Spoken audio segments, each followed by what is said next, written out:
Will. You get the will to do something when the reward is seen as worth it. It could be physical, in which the satisfaction you get is worth it depending on the release of the hormone dopamine. Dopamine is responsible for rewarding the body when an instinct is satisfied. For example, food or sex.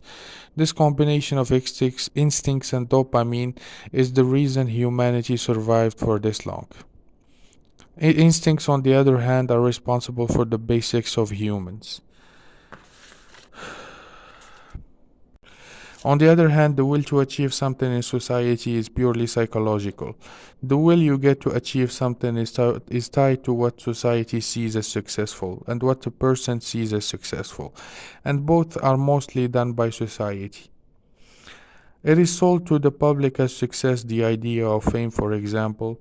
Uh, in this case, the ruling class rewards famous entertainers by money and attention to encourage more people to work towards entertainment. In this case, the entertainment is a tool to distract the masses. Society defines what is successful and rewards what it sees as successful, which makes the individual work towards that certain goal. Another example would be how society glamorizes the rich. In this case, the reason behind glamorizing the rich and the money is to make people work towards making money, which helps society generate income by the way of entrepreneuria. In general, what society sees as successful is what the individual works towards, in the meantime, rewarding the instincts of the person keeps him going until they fail or succeed in achieving their goals.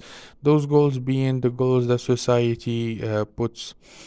But I think what society these days defines as successful is pretty vain. It traps both the successful and the one working towards success in a loop, where both of them want to beat the other. And you can see it clearly on how like hedonistic rich people are. Because if achieving the goal of being rich was enough, they wouldn't need the hedonism or like the existence of the poor to compare their lives to. When the rich get to the point where they have that much money, they start showing off for two main reasons: to give the working class the will to work harder. That's where the myth of hard work equals success comes from. They work harder to make more money for the rich, and the other reason, to compare themselves to the poor to make the money they worked on or got more valuable. Because if anyone had the same cars, the rich wouldn't have nothing to show that they are rich.